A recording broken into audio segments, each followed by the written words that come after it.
Hi everyone, it's Miss Amy. I miss you all so much, and I hope you're all doing well at home with your families. I decided I would take some time to read a story with you. This story is called Six Crows by Leo Liani.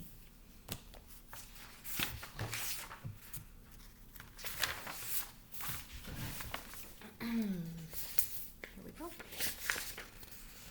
In a peaceful valley at the foot of the Balabadur Hills, a farmer cultivated a field of wheat. The soil was fertile and the spring rains had been gentle.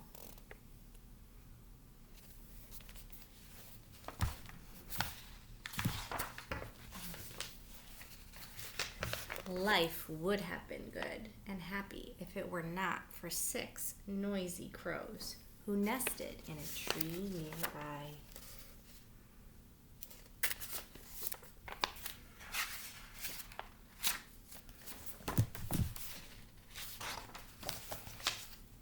Just when the wheat was about to ripen, the crows descended upon the field and pecked away at the tender grains.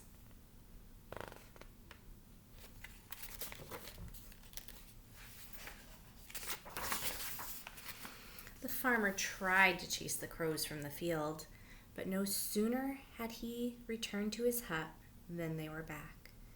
In desperation, he built a scarecrow.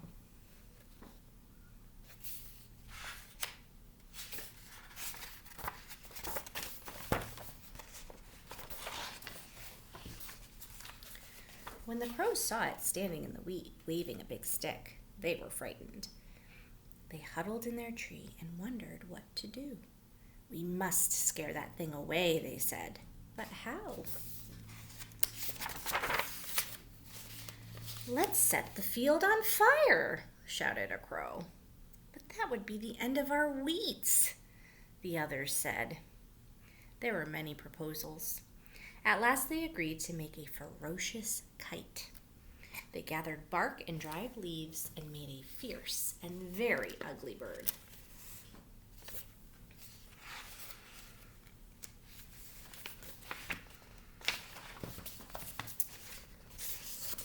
The next morning, they flew the kite over the field. The scarecrow didn't budge, but the farmer was very frightened. He ran into his hut and bolted the door tight. "I must build a scarier scarecrow," he said.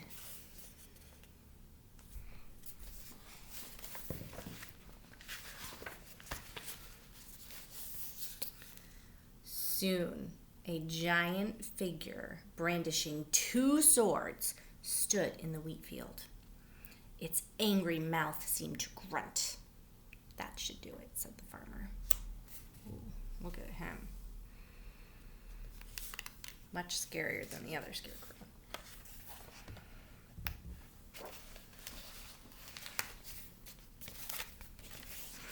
But when the crows saw the new menace, they gathered more bark and more leaves and built an even larger and more ferocious kite. They flew it over the field, back and forth.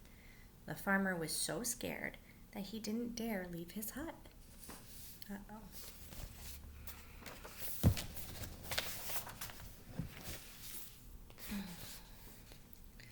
From her nest in an old tree trunk, an owl had been watching the goings-on.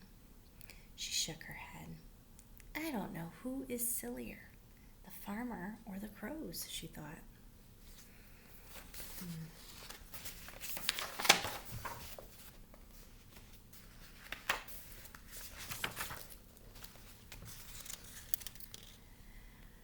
When she noticed that the wheat was wilting from neglect, she decided to talk to the farmer. "Why don't you make peace, you and the crows?" she said. "It's too late now," said the farmer angrily. "It's never too late to talk things over," said the owl.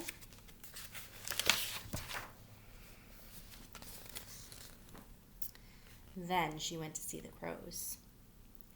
"What can we do now?" asked the crows, dismayed when they heard that their wheat crop was in danger. Go and talk things over, said the owls. Words can do magic.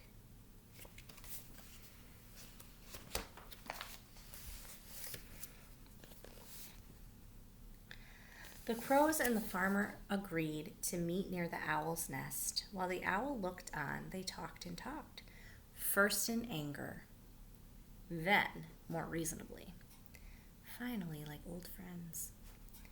I must confess that I missed your happy cackling, said the farmer. And we missed your wheat, said the crows. Soon they were laughing together. We must thank the owl, said the farmer. Where is she? Her nest was empty. They looked all over.